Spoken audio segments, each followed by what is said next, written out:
अरे तुम्हाला माहितीये का आज काय झाले? आम्ही ओलातो 300 स्पीड न असं. 300 नाही 302. हा 302च्या स्पीड ने ओलातो असं. मग गाडी 302च्या स्पीड ने ओलली आणि इकडून 500च्या स्पीड न 302 500 302 500 मग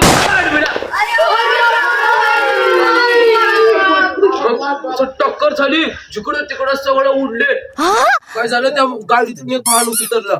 अवतर डेंजर आपलं खेळ असं मारलं सुद्धा का बाळातच मी तर असंच बघलो भाई डेंजर आहे बरं का. मग जाऊ दे मग मीच मिटलो. जाऊ दे असं सोडा म्हणलो. मग काय झालं लास्टला की मग सोडणच गेले. मग मोदीला फोन लावले लोक काही. मग मोदीला फोन लावून बोलल्यावर भाऊ काही म्हणलं जाऊ दे आता सोडतो म्हणलं की सोडल्या की मग सगळं मिटलं की मग आम्ही घरी गेलो. बघ डेंजर आहे बरं का भाऊ.